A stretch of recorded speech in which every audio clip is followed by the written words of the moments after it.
Today on the Kumite Lifestyle Podcast, we sit down with the rising karate athlete, Austin Galeski, a competitor redefining what it means to truly live the martial arts lifestyle. From dominating on the AAU national stage to building lifelong bonds through karate. As a family, Austin shares powerful insights on mindset of a champion, how to stay mentally sharp under pressure, and why today's athletes are evolving faster than ever. We dive into the reality of social media and martial arts, the good, the bad, and how comparison can either fuel you or break you, while also exploring the future of karate and what it will take to bring it back to the Olympic stage. This episode is more than competition, it's about growth, purpose, and legacy. Watch now on the Kumite Lifestyle Podcast, which is proudly supported by Delaware Bushido Academy, Gracie Jiu-Jitsu Smyrna, White Belt Surfer, and Tori Wellness Center. What's up, everyone, and welcome back to another episode of the Kumite Lifestyle Podcast. Today, I'm joined by Austin Galeski, and he is a karate athlete and someone who's been a forerunner in the last couple of years, especially on the major circuit. So, Austin, thank you for joining us today. How's it going? Nick, it's going great. Thank you for having me. I'm super excited to be able to, have a platform just to give people a little bit more information about me and just kind of, elevate the sport forward. So I think this is great. I'm super excited to get the chance. Absolutely. And yeah, so one of my goals for this platform is to give each guest an opportunity to share their story. And something that's, I would say, unique about you is that you've been doing martial arts, specifically karate for a very long time, like myself. And I feel like, karate athletes and just karate as a whole doesn't get the attention that it deserves. It's great that it was in the Olympics a few years ago, but I feel we're still a little far behind, when you look at, sports in general. But one thing I want to comment is your amazing AAU shirt that you're wearing. So I know you're part of the AAU National Karate Program. So Austin, if you could tell the viewers kind of overall what the AAU is, how would you describe AAU to someone that's never done it before? And then we'll kind of just go from there. So what is the AAU and how has it helped you? Yeah, absolutely. There's like, the taglines and the things that people hear all the time, but it is a little cliche, a little corny, but very, very honestly, I think AAU is a great example of an organization that really values like being a family. If you want like that kind of tagline you hear all the time, like we are AAU family, and family, it sounds, incredible. And that usually has a really great positive connotation of, respect and, mutual understanding. But, every family has their wild cards. Every family has, the crazy uncles, at the barbecue, you know what I mean? So, it comes with the good and the bad of having a family, but I think that's what it is. You have people, and I have relationships through the AAU that, are kind of like ride or die, like people that I, years and years and years from now, whenever I hang up the gloves, whenever I, have a dojo or, training up other athletes full time, besides kind of dabbling in both arenas, there's still going to be guys that I still go see, I still go train with, I still visit and will push my students to go visit and stuff like that. So I think wrapping up in one where I think it's a family coming with the, the good and the bad. Absolutely. And I love the explanation of how you said it was a family-based organization. And yeah, that was my experience with it as well. I was on the national team way back in the day, 2010.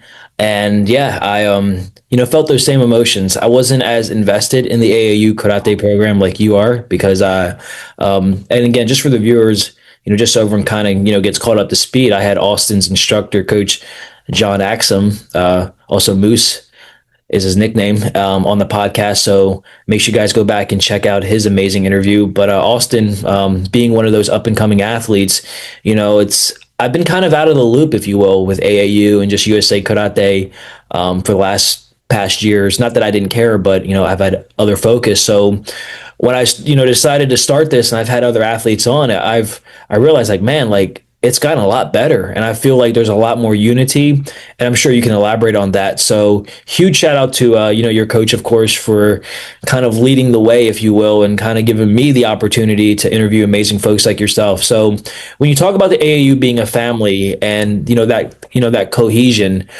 does it become it? Is it still very competitive though? Do you still feel that drive? And do you feel like overall, the state of AAU karate, are the athletes improving year after year. Yeah, I think so. While I am kind of new to the program in terms of, comparatively to a lot of other people that have been here, their whole lives, 20, 30 years, I've really only been in the AAU for about a decade, a little over. Yeah. Of course, it's still a long time. I'm not, downing that at all. But just in that time I've been here, even in my own dojo, but also just, sharing the tatami with other athletes, getting to know other coaches, other senseis. There's 14, 15-year-old kids now that I look at and I'm like, oh, wow, like I'm glad I'm not in that division, So Yeah. I think the karate's, for the people in my generation, maybe a generation before me and the generation after, I think the more invested that those athletes get into it, the more they can pass down. Talking to any kind of like older athlete or somebody who is retired or now running a school and they used to compete, there's always that hindsight being 2020. And I think every generation kind of had their thing where once they're done they look back and like, man, like if I was training like that athlete, if this would have been around when I was competing, I'd be at that level too. So I think just making sure that each generation finds their own thing, finds that next kind of step. And we spoke a little earlier about it, of just pushing the idea of like, this is a professional sport and, acting professional. That's one thing that I think has really changed the quality of athletes. The younger guys that I've met, even the guys that are kind of, I'm a little bit outside of their generation, but still kind of sharing. These guys, they take it super seriously. These athletes, they take it like it's their lives, and that's what a lot of these major professional athletes that you see. That's the same kind of attitude they're bringing to the table. So I think that commitment and that attitude they're bringing, that professionalism to the sport, is what's really elevating everybody for sure. Absolutely, man. And I love that explanation of how you broke down where, it's like the seasons of life. It's like, athletes back then, they were like they were working with what they had, best, during their era. And I remember myself when I was in Italy with the USA team and, just prepping on stage and watching the competition.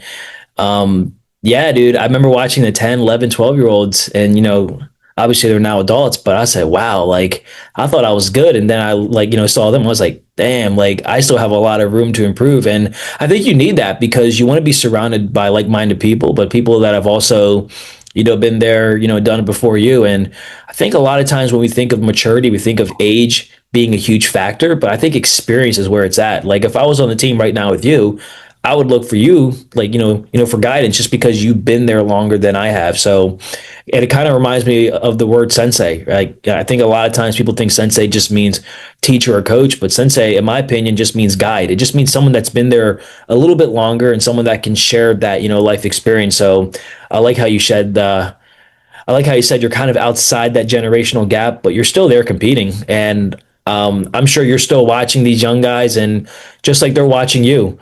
Um, Austin, is there anyone particular, any athlete that you look towards for, I hate to like use the word cliche, like inspiration, but is there someone or maybe groups of people you looked at and said, yeah, like I want to be like them, or that's a level that I know that I can, eventually achieve if you haven't already gotten there? Yeah, yeah, absolutely. So there's a group of guys that, and the AAU has kind of become like a little bit of a cliche of like, when you see one, another will follow and another will follow. Oh yeah. Uh, there's a group of about, five or six of us from up and down the East Coast, of guys that are a little bit younger than me. Like I'm pushing 30 now, and these guys, 20, 21, 22, that I really use them as kind of like a fire. Yeah. Kind of the way I came up and how my sensei's values and mine. Um, it is. I am excited to kind of get to a point where I can look back at the journey, but I don't want to skip ahead too fast yet. So that's one of the things pushing kind of towards the end of my career. I think in the next few years here that I struggle with a little bit of kind of, oh, I'm ready to kind of step out and watch it all happen and kind of look back on it all. But these guys that I'm with all the time, like kind of from the top down, there's a buddy of mine, Mateo Lactic from Yeah. Utica, Yeah. and Yeah. Sean Russell from New York in like the city area. Yep. Then myself here in Virginia, of course, and then JJU Robinson is somebody I work with pretty closely, just because we're a little bit closer in location. I've known him for a little while since our dojos have always kind of been at the same competitions, and I've seen him grow as he's seen me grow as well, even kind of being a little bit younger. And then Zaylen Pinto in South Carolina, and then my buddy Stephen Gallagher, excuse me, in Tampa. So that's kind of like the main group of guys that every time I go to an AAU event, I'm trying to check off the list of who's there, who are we getting dinner with, who are we kind of warming up with. Yeah. Even though these guys are a little bit younger than me, training with them helps me in that kind of in that challenge of like being ready to look back on it and still being in the moment. They really keep me in the moment of, let's keep the fire going. Let's get faster. Let's get stronger. And as they grow, which inevitably, even though the age gap isn't that large, like inevitably these guys, when they're my age, will be leaps and bounds, where I am now. So just being involved in their growth helps me kind of stay in the moment and stay fast, stay sharp. So I look like the last time I trained with JJ, like I said, he's a little bit younger than me, and but he's been in karate a whole lot longer than I have, because he's been doing it almost his whole life. I think his whole life. Knowing his sensei, Shihan Robinson, I'm sure he put him in a uniform as soon as he could walk. So. And we were doing some Kumite stuff, and he just recently, fell on an injury, and he just recently had surgery a couple of days ago for that. But even being hurt, I was, working with some of the students in my dojo, and I would look over and be like, hey, Jay, how's my hands looking? How's my footwork looking? Because, we each have our strengths, and to not try to take advantage of that, I think, is not only doing me a disservice, but them a disservice as, future instructors, future coaches. Yeah, dude, that's so awesome. It's such a humble mindset, Austin, to be able to share those stories. And man, like you mentioned some names that I've heard for a while too. So Mateo, his family, I was on the U.S. team at the time when his older sister Enna was on there as well, and I know he has another older sister as well. I can't remember her name, but and it's no disrespect, and yeah, it's no disrespect to them. I'm just like drawing a blank, but yeah, man, it's like AAU, like you said, is a really big family oriented, and then of course the Robinsons. Asia, his older sister, was on the team as well, so I've had a chance to connect with Coach Steve and his wife as well. So man, it's cool that a lot of these AAU alumni, if you will, they've not only are they still around, but they're still producing like the next generation. So yeah, man, hats off to you to be able to still collaborate. And I like how you said about still getting feedback from these guys that could potentially be your opponents, or people that you watch. So I mean, obviously the growth, I mean, it's never ending, and it's just it's a testament to you, Austin, for always wanting to get better.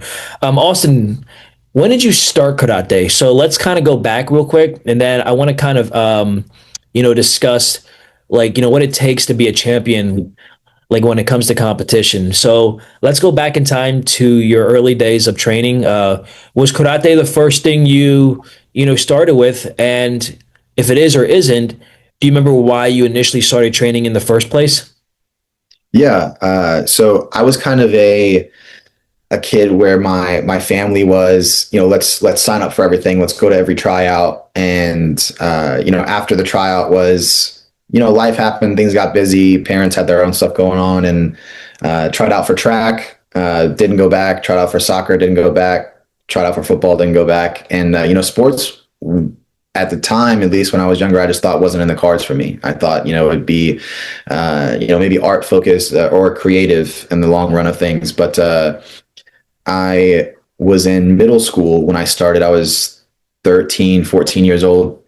And Sensei Moose was actually, before he was full-time in the dojo, was a middle school teacher and high school teacher.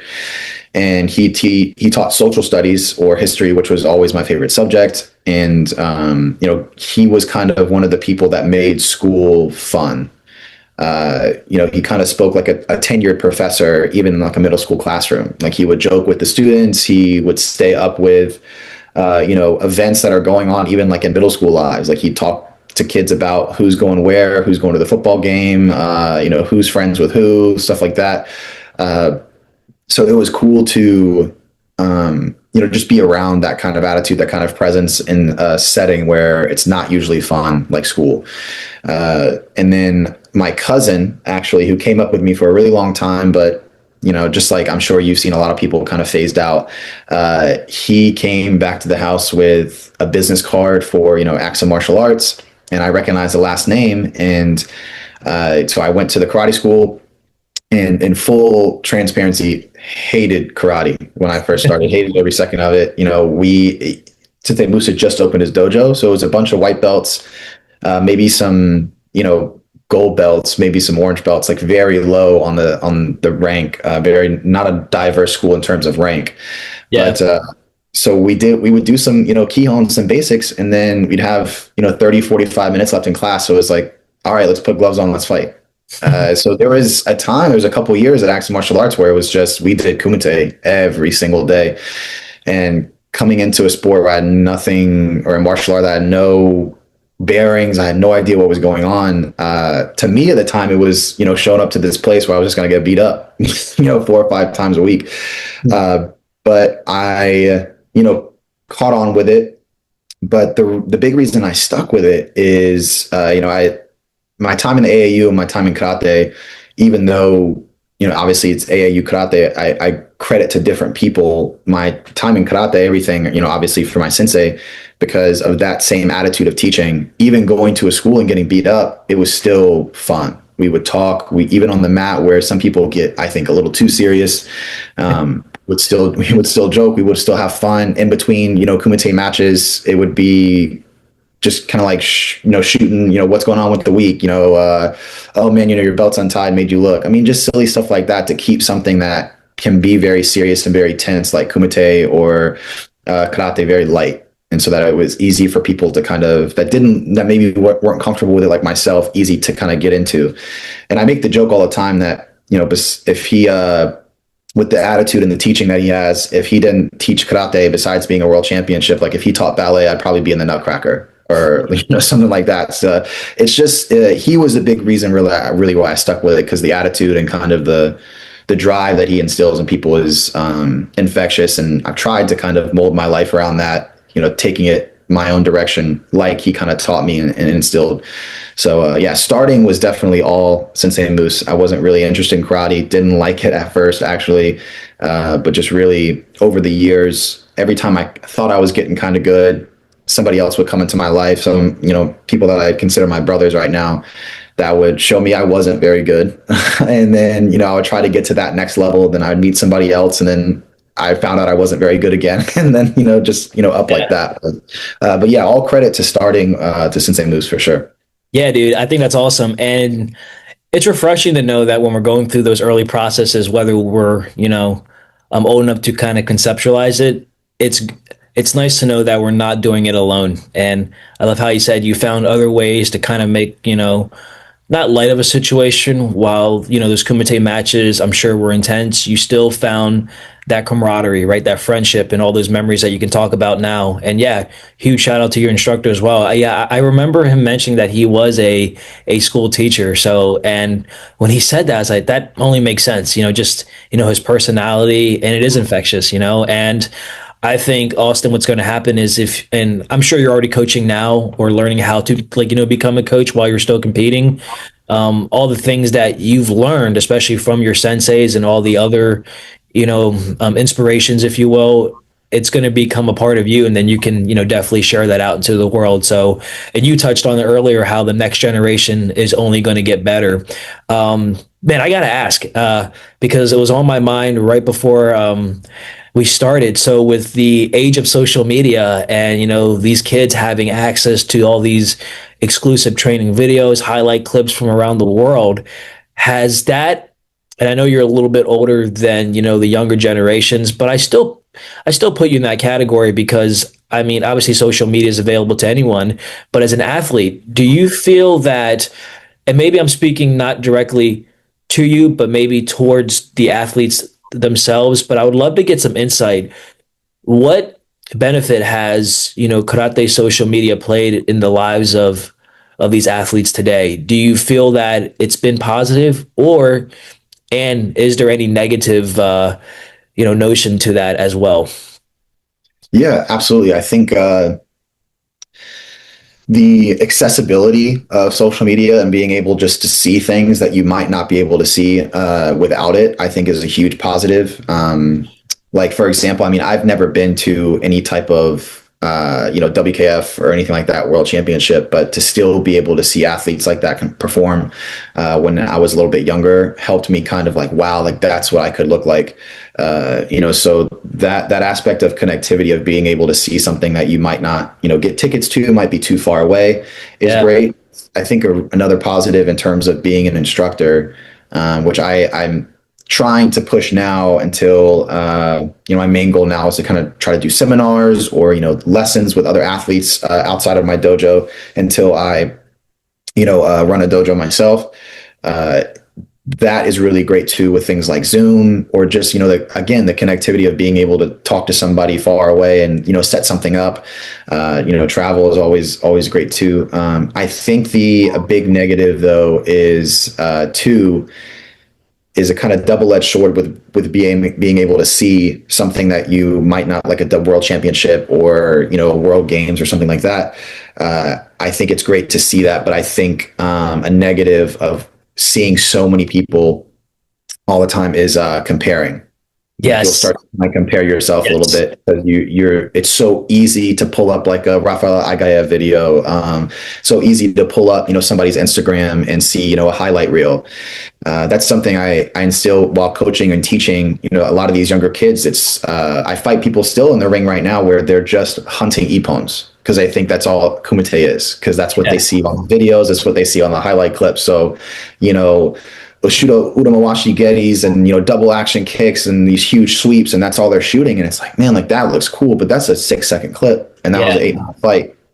So I think the comparing and trying to chase the highlights might be a negative part of it.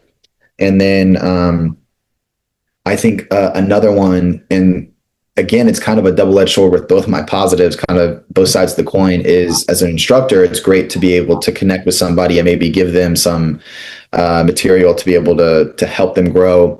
And while that's great, there are a lot of instructors doing that and putting out instructional videos and things like that. And that can be overwhelming. I know for a young athlete, if they just look up, how to get my Yakuzuki better, they might find like a video from me, a video from, Stanislav Haruna, a video from Sandra Sanchez, like all these people that are putting out incredible stuff. And in no way, shape, or form am I saying that the quality of those things are below phenomenal, but there's so many avenues. I know it can be a little overwhelming and everybody kind of has their own explanation.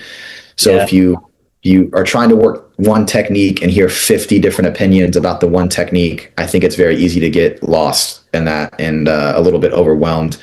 When karate, like you said, was especially the word sensei is like someone who's been there. Yeah. So if you're coming up underneath your sensei, they've been, where you are. If they haven't been where you are, they've known people who have, they've trained with people who have. So that's a big thing that I, push athletes to do, even outside of being able to watch, being able to kind of get some outside help from maybe coaches online or at seminars or private lessons, is to, just trust your sensei. What's right in front of you. It's easy to build off of something when you can see it, when you can trust it, when you're around it all the time. Yeah. Having maybe 2 or 3 opinions is really great because two heads better than one. There's all those, sayings for that. But, looking up everybody's opinion on one technique can kind of lose the idea of what you're trying to do is just build on what you have. Yeah, man, and you absolutely hit it on the nail when you talked about that comparison. It can be a dangerous thing. So I also do Gracie Jiu Jitsu, and I wrestled all throughout high school. And I was talking to a buddy of mine because we follow college wrestling to a T, and we love just the competitive. Same thing if I'm watching karate, of course. But I feel like a lot of these younger athletes, especially the collegiate athletes, you go to their social media and like, yeah, they might have all these like following. Same thing with karate athletes. But if you're not focused in on what's the most important thing, or meaning because social media can consume you. And I've heard athletes say that, which is why I think every now and then it's good to take a break from it. I think it's also healthy. But again, that can be hard because you're so used to chasing that validation, all those likes, all those comments. So I think it's a fine line. I don't think we'll ever be able to, I guess, fully understand it, but I loved how you broke it down where, trusting your sensei, trusting those in front of you. I think that's the most important because I'm a firm believer that if you can't trust me as the coach or someone that's there guiding you, like how can you believe someone that's on the screen, And again, it's those highlights, it's those editing skills that make it, seem so much cooler. And you said so yourself, like an 8-second clip could be like a 30-minute video. Yeah. Yeah, man. So now, like, I want to, move forward now and, touch on your, competition scene. What do you do as far as preparation? So, like, what's your day to day life like? Even if it has nothing to do with competition itself. So, like, what's the day in a life like for Austin? Because I know karate is a huge part of your life, but something that I want, the audience to know that karate, while it is important to you, I know it's not all of you. So, like, what do you do when you're not at the dojo, and that kind of entwines to your day to day, like when you do go to the dojo itself. So, if if that makes sense, how can you yeah? So explaining like a typical day for you, and then how that connects to when you are training. Yeah, yeah, absolutely. Day-to-day life is, I tell people now whenever they ask, what do you do? Same question, what do you do outside? Martial arts in the last few years has become kind of a sun up, sun down thing for me. My job right now, I'm at a tech company called Market Muscles. Oh, nice. We build out, websites, marketing campaigns, and, member management software for martial arts schools, any type, jiu-jitsu, taekwondo, karate. We have some AAU guys that are clients as well. And, so waking up in the morning, I'm hopping online and am support team lead there where, we're helping people grow their schools, giving people the tools to be able to, help grow their schools themselves. So kind of learning the business side of everything, behind the scenes, what it takes to, and another kind of thing that I love, especially being a school owner, potential school owner, is I get to kind of see all of these different people's ideas, their kind of tips and tricks and strategies of what they have going at their school, what works for them.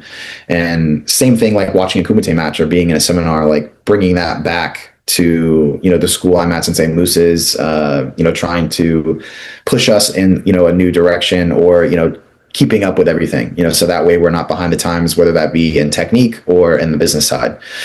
So that's what I do during the day. And then usually right after work, I'll have maybe 30, 45 minutes to just, relax. I'll, catch up with my girlfriend and then head to the dojo where I am there every day, Monday through Friday. I'm just recently changed it to where I'm there 4 days a week now. I do jiu-jitsu as well.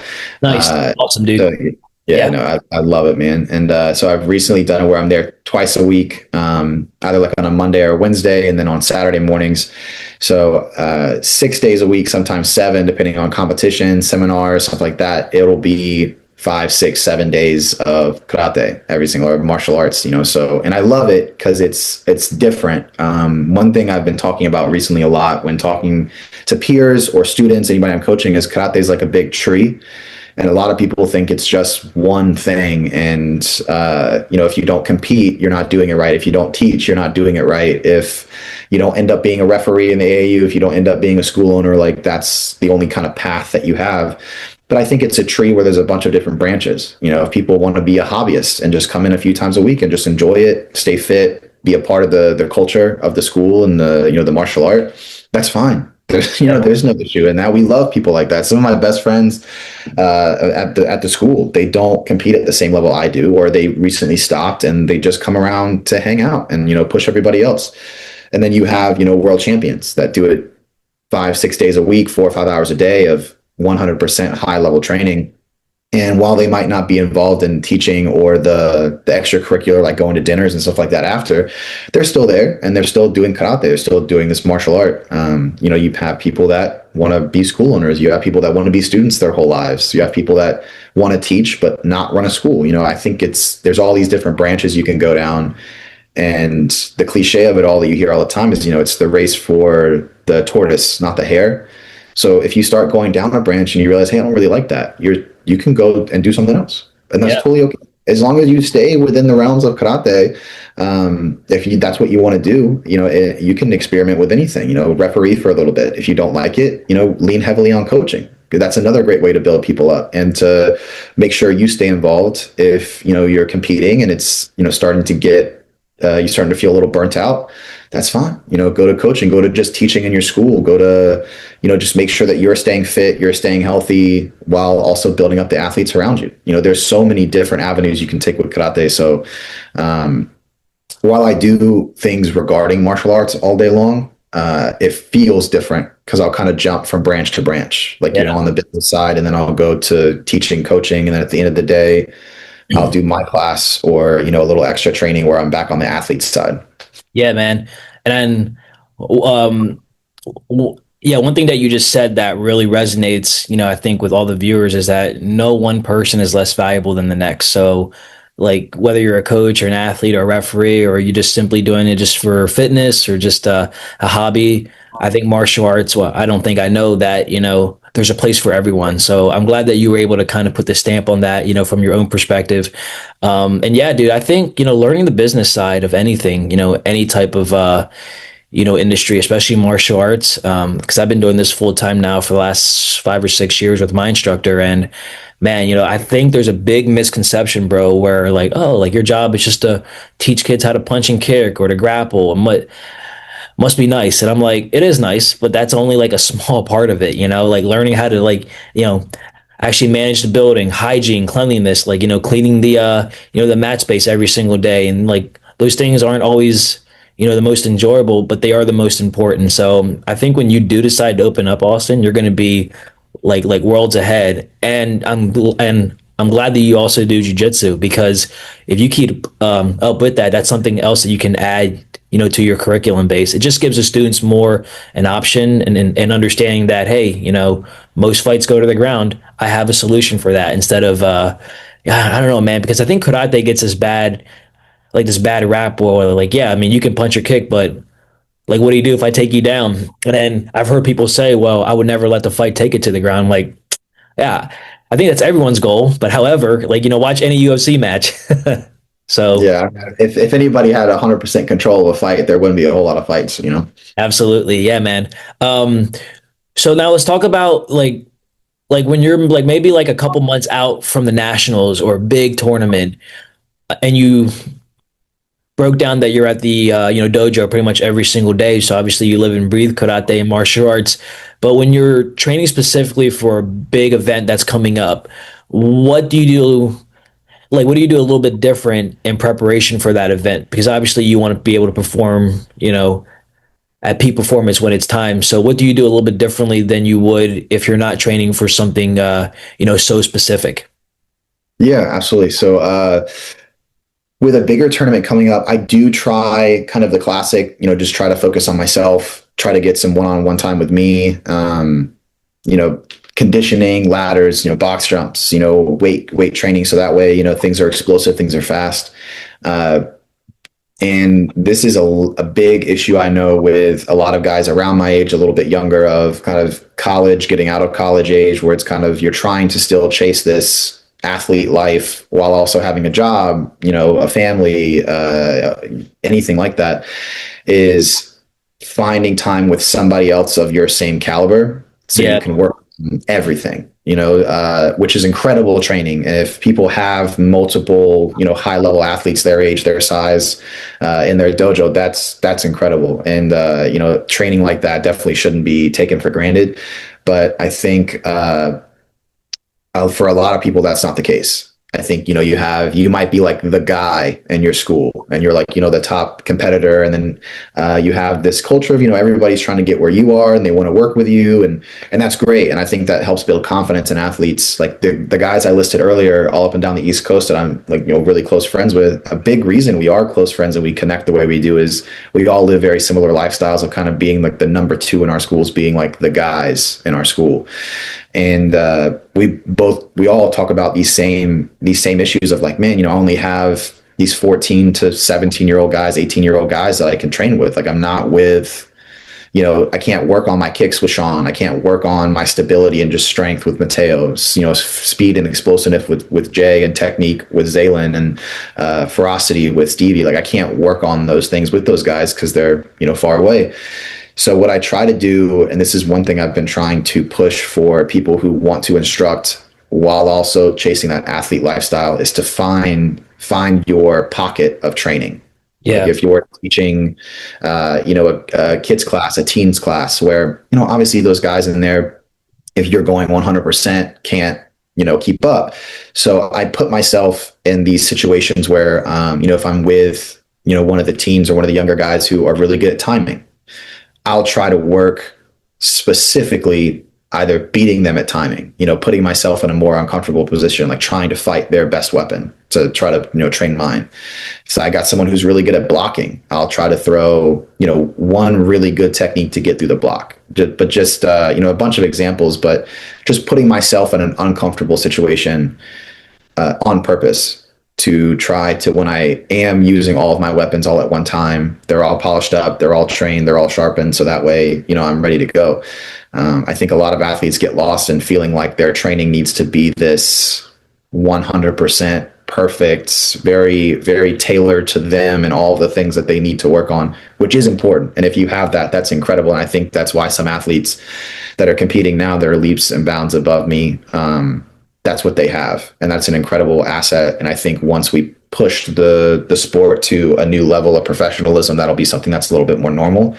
But for now, it's working with what you have, like you said. And I think what we have now is really good guys, but are kind of spread out a little bit. And so what I like to do, and I was just talking about it last night because we had a Kumite class at the dojo, was just that, putting yourself in an uncomfortable situation. If you're doing a Kion kata with a kid, and you're trying to show them, how it is, really rip it out, really get a good rep of doing, punches, doing your kicks. If you're leading your Kumite class, we like to have a little fun at our dojo, and the instructors will put our gloves on and we'll move around with the kids. And I'll make a game out of it, kind of like instructors. If you get hit by the kids, it's 10 push-ups every time you get hit. Every time you get scored on, it's, besides, someone giving a Wazari or Ippon, if you get Ippon by the kids, that's 20 push-ups. If you get, Wazari, so it puts us in an uncomfortable situation of being on high alert with something, not getting hit, which is an incredible skill to practice, just making sure you don't get scored on, you don't get hit, which keeps the kids safe, because it's not like you're trying to counter or do any crazy technique, but it gives you a situation to train a really important asset of your training, while also building up everybody around you and still checking the responsibilities that you might have at your school and with your athletes. Yeah, man. And just to touch on that last part, it also allows your athletes and the students to see that you're still training alongside with them, because, people will do what people like them are doing. So when they see that their instructor is invested, like, okay, wow, like Austin's moving with me, like he gets it, So I think you also earn that, level of respect with your students as well, and vice versa too, because like you want to be able to see that, that progression. So yeah, man, awesome stuff. So when you get to nationals, right? So let's talk about, the day of the competition, like, and it might be kind of hard to kind of explain those emotions now because you're not in that venue, but based on your experience, how do you prepare, and like, how do you get yourself focused when you're about to be called up, or, because you were in the grand championship round last year at nationals, and I remember, and I did some homework. I like took the time and I watched every single competitor from the male side and the female side, and man, like everyone was just like sharp. But over time you start to have an eye for, like, those little details, and you see like what stands out a little bit more. Maybe it was just timing. Maybe it was the Kia, or a little bit, like, a little bit of a enunciation. So for you, Austin, when you're, getting, ready to compete at that big stage, well, let's take the grand championship round, for example, like, how did you get motivated for that? Was it a little pep talk from your coach? Was it just kind of self-talk? Like, what do you do to get yourself, ready for that? And what tips would you give an athlete that's in that same position? Yeah, absolutely. I think for me, it's all mental. Like there's been tournaments before where, like I was in Hungary in 23, and the warm up I did before I fought at that international tournament, it was so physical. Like it was, 20 Gyakus, 20 Kizamis, doing all these things. And I got into the ring just gassed. I was so tired. I got like 3 fights in. It was a tournament where they were doing round robin, and I had never done that before. Yeah. So it's popping from, my heavyweight ring to the open weight ring, and then trying to stay warm in the middle, but like not being able to breathe. And so myself personally, and some people will disagree, but just this is me as an athlete, I've learned over the years is my warm-ups for things are a little less physical and a lot more on the mental side. Because it's kind of that old adage in martial arts of like, you've sharpened all of your weapons and now you're here.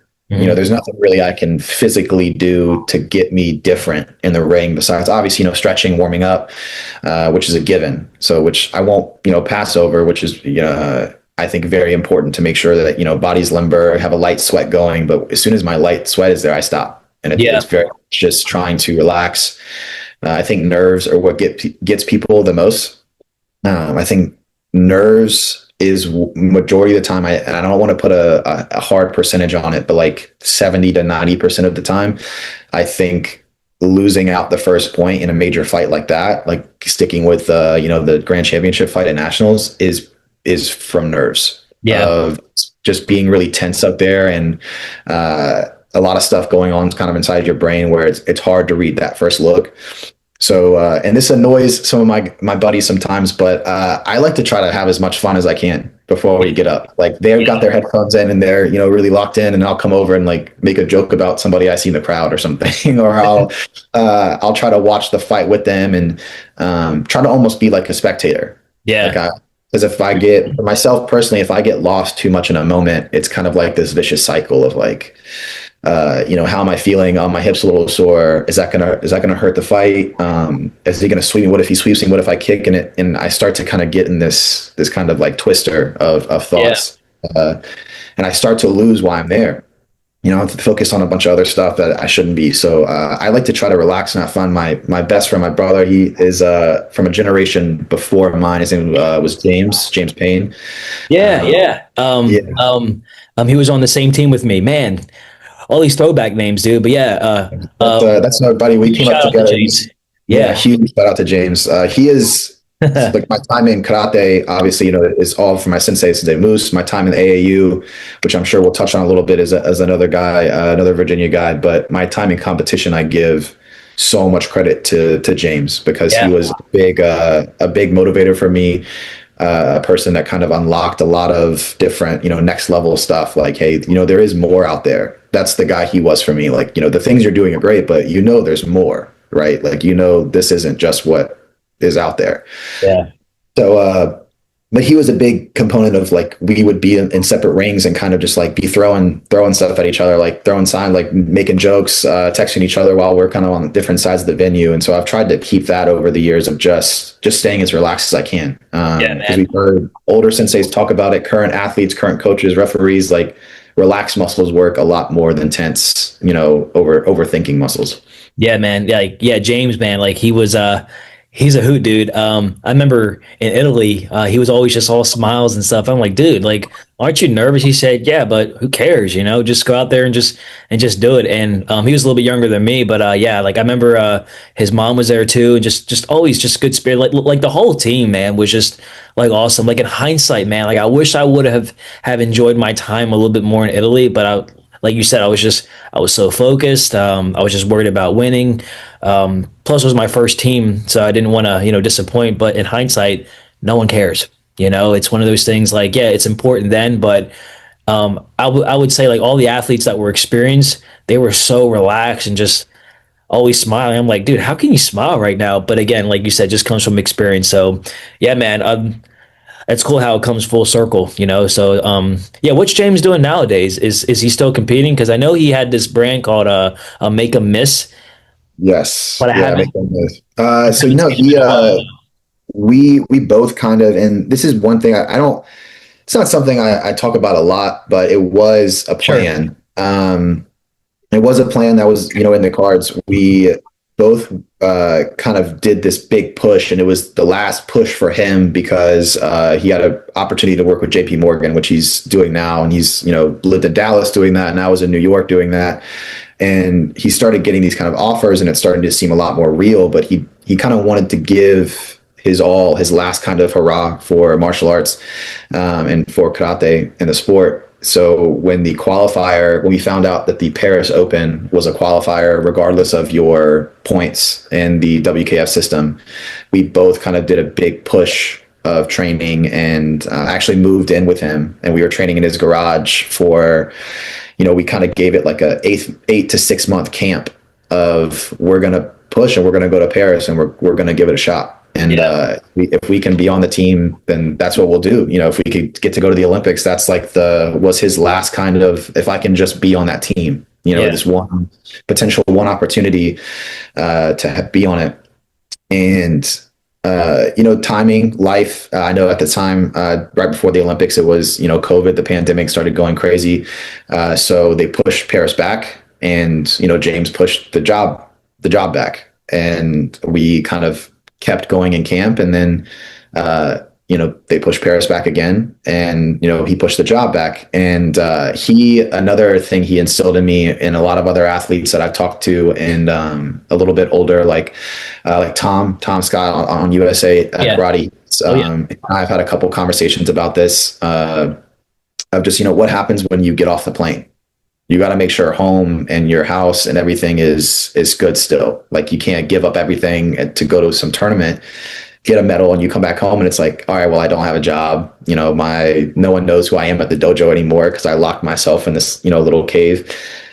So it became a choice of things at home were okay, or you can potentially be on the team. And so I think, in my opinion, made the best decision of going that route of we gave it our best shot, but timing, life, and he had an incredible amount of grace stepping away from that, because that's an incredible goal that time and the unforeseen circumstances kind of put on hold for both of us. And I've had the incredible pleasure of being able to continue that career because of the way my life kind of fell in. But James, I think I make the statement a lot whenever I talk about James, that everybody who has quit or hung up the gloves, the people I know personally, he has one of the best reasons. Just to make sure that all the goals that he has of still giving back, not only to karate, to the sport, but to our community here in Hampton Roads in Virginia, going the route of accepting that job, moving to Dallas was the path for that. And while the Olympics could have been as well, that one was just clear. It was a clearer picture. And to have your life goals kind of on a scale of down this road, you can see it clearly, and it's definitely going to happen with the tools and the things you'll get in this direction versus this way it might happen. Who knows? They push it back a few times. There's still talks of, it might not be a qualifier, like a lot of maybes and a lot of mights, while this one was, a lot more consistent and a lot more, of a guarantee that this will push you towards the goals that you want. Yeah, absolutely. And I appreciate you giving me that highlight of James, if you will, because we had lost touch a little bit actually around COVID. But I knew he was making that one last push, like you said. Great guy. I'd love to be in touch with him. So maybe off air, Yeah. or maybe he'd be a guest on this podcast. I think that'd be cool just to hear his story, dude. Yeah, absolutely. That's one thing he's helped me with too, is kind of how to wrap my head around this stuff with some of the major feelings and some of the major, things that might come at you in this sport. So, if the viewers are enjoying this podcast here with me, I'm sure they will with James as well. Yeah, man, for sure, man. Real quick before I forget, so you mentioned Hampton Roads, Virginia. So I know that you guys are part of the Shorinkan Association, and I'm a little bit of a not a big history buff guy, but as a kid, I used to research and study all the top masters in Okinawa, and I know the Shorinkan's pretty huge in that sense, or was. But I know Master Frank Hargrove. I think he still lives in Virginia. He's an OG, and then you have Doug Perry, Pat Haley. So how much intertwining do you guys have with the Shorinkan, and have you had the chance to meet, Master Nagasato? Yeah, yeah, absolutely. So that is again, I think, an incredible branch of karate that some people don't think about. A Yeah. lot of these guys are in competition schools, which is incredible. We're, of course, a competition school, and that's a great way for retention, tournaments, all that stuff. But I think the traditional side also is incredibly fun. I'm a big history guy too.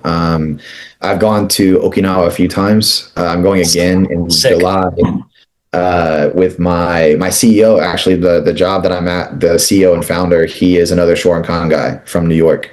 It's kind of how I got linked up with him, and him and I are going in July for a world championship that they have for juniors that they're allowing teens and adults to do demonstrations at, getting ready for the adult world championship that'll happen in 2030, which for the viewers out there, for people who I've kind of talked about, I'm planning on being like my very last tournament in Okinawa, the birthplace of karate, representing the association, not only the Shorinkan, but the AAU as well on, a traditional stage, I think is a really nice, period at the end of it all. So, Yeah.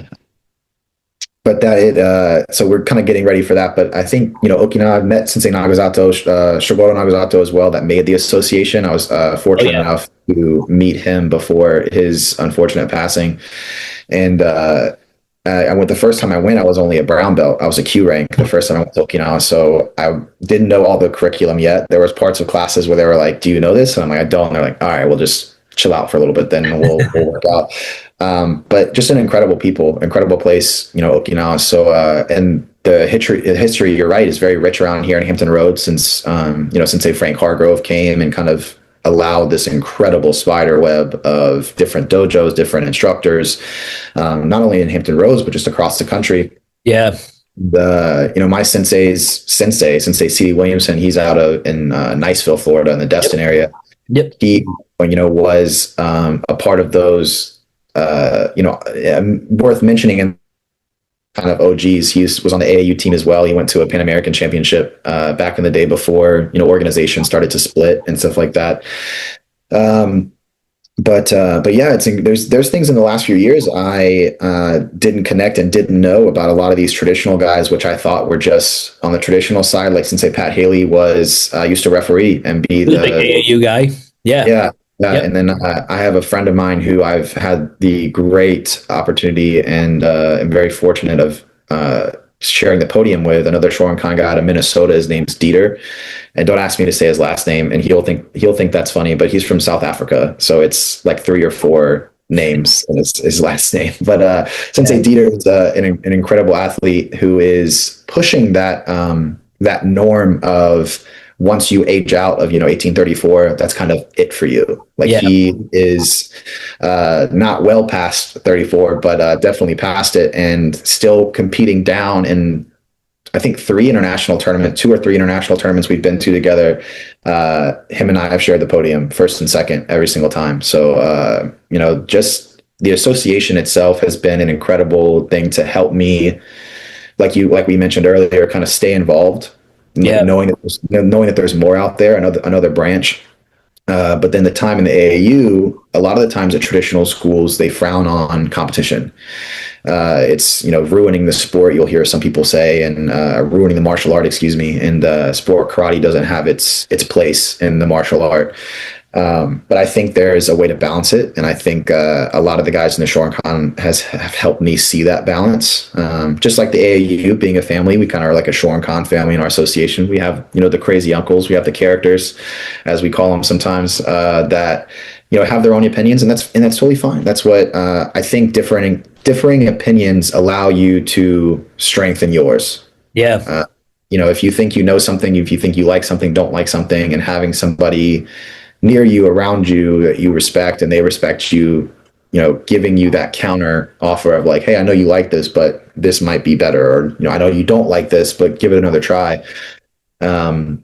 I think is great to either solidify your opinions and your thoughts or allow you to experience new things. So either from the AAU, from the Shorin the history of martial arts, which I'm into myself, and that's my big reason I enjoy going to Okinawa, not only for the food, but for the history and everything that comes along with that. Yeah, man, for sure. And I want to kind of leave with this before we close out. With all the experience, Austin, that you've had with karate, whether it's competition or just the traditional side, or all the friendships you've made, what do you think it's going to take for karate to eventually become a solid, permanent spot in the Olympics? Like, what do you think it's going to like? Is it a reshifting of the organizations? Is it the merger of, multiple facets? But from your own opinion, and because you've been around the competition scene way more than I have, as far as the circuits are concerned, so you probably see it a little bit different than I have. And this is a question that I love asking, some of the top athletes and some of the national team coaches. And again, it's all bias, it's all opinion, but I would love to get your insight on that. So from your experience, what do you think it would take to finally get karate as a, hey, like every 4 years you guys are good, instead of the possibility? Yeah, absolutely. I think for the people I've talked to about this, young, old, I always find myself on the more optimistic side. I think it'll happen sooner than some people think. And I think continuing to have an attitude of it won't happen is going to be a big factor in not making it happen. Sure. Uh, I don't, this is the kind of the hot take, I guess, or the clickbait, I guess, but I don't think it will happen with the generation that's currently running our associations right now. Not saying they're doing anything wrong, but a lot of these people were around for the initial split, for the initial, someone doing somebody wrong, backdoor deals, handshake deals not being met, or whatever might have happened, back in the day, to make something as major as an association split. Yeah.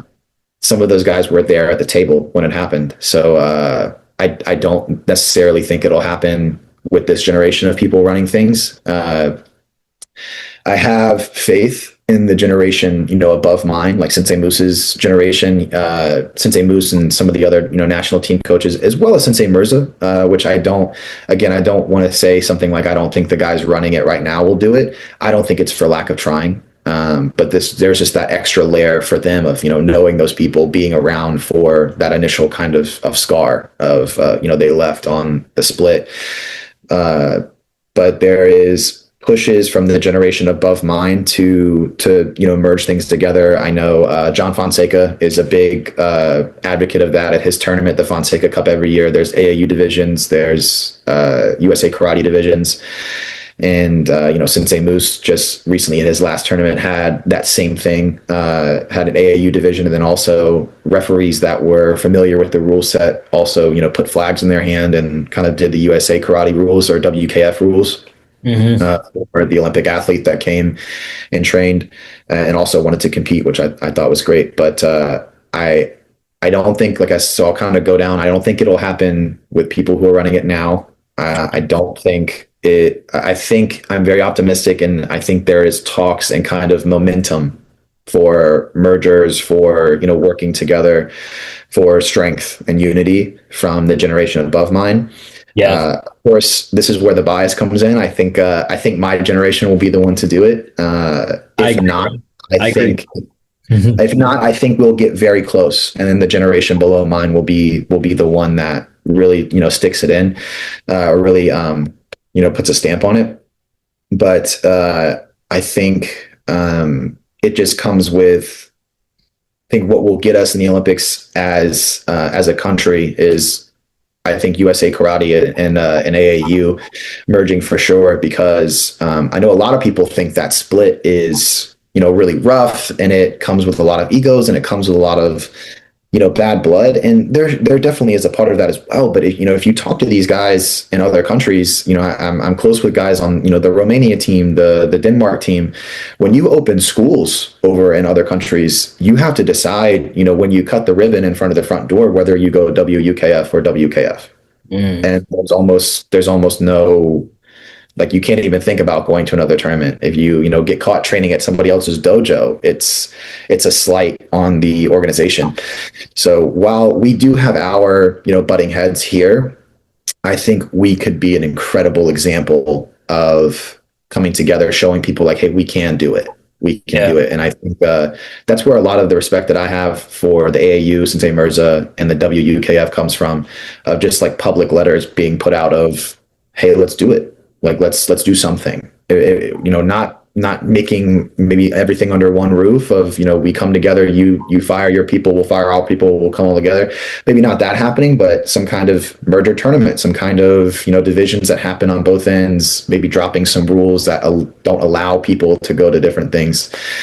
I'm not entirely sure how to do it yet. There are some things in the works, I'm sure, and I'm happy to be a part of it all. I think that's what's happening on this generation above mine. I think while people are running teams and event planning and things like that, I think there are also projects happening behind closed doors that are in the works for this. So I think to answer your question, with all of that, I think the United States coming together is going to be a great first step. And again, I kind of broke down who I think will do it.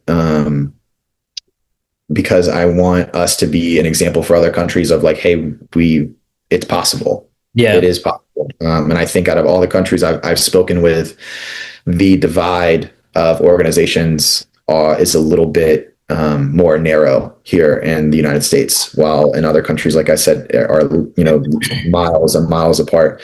So I think us coming together as a country will be an incredible example for other countries that I know we work very closely with, either European or South American can be kind of the next step, and then kind of building out from there.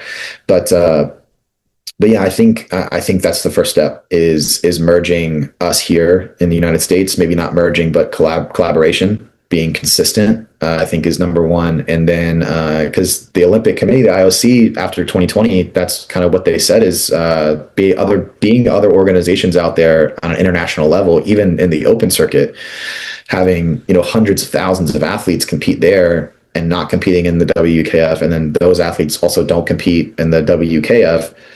The Olympics is supposed to represent the world. Yeah. If there's 3-4 different sections of the world that don't even look in the same direction as the other sections, it's hard to represent the whole world and have the best of the best there. Absolutely. So yeah, I think quick plan is merging everybody here in the United States, being an example, being a guiding light for other countries, to show them that we can do it. And I think it'll happen with younger generations, again, optimistically and biasly mine. But I think if it's not me, and the guys from USA Karate on that edge, like there's a lot of guys my age, a little bit younger, that are already getting in administrative roles. Like I mentioned Tom earlier, the interactions I have had with Tom, he's an incredible guy. Really great mind for karate and also for business and for administrative things like this. So I think my generation of the guys I just listed earlier, and then Tom's generation, if we decide to step into that major administrative role, I think it'll be a lot easier for guys like us to be able to have that talk with the groundwork that I think generations before mine are laying now. Yeah, absolutely, man. Yeah, dude, I really appreciate that breakdown. And like you said, just staying optimistic and hoping for the best.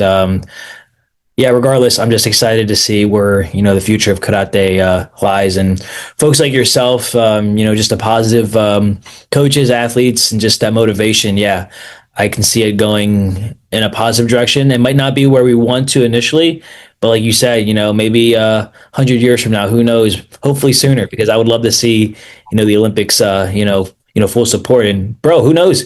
Maybe you might be a team coach, right? You never know. Yeah, that'd be the day. Yeah, dude. Austin, man, it's been an honor to have you on. Like, thank you so much for your time. And before we do wrap it up, I always like to give my guests an opportunity to give any last minute shout outs to anyone that kind of comes to mind. I'm sure you have a lot of people, but if you had to kind of summarize it like under a minute, who would you like to give thanks to right now? Yeah, absolutely. I think I mentioned a couple of times already.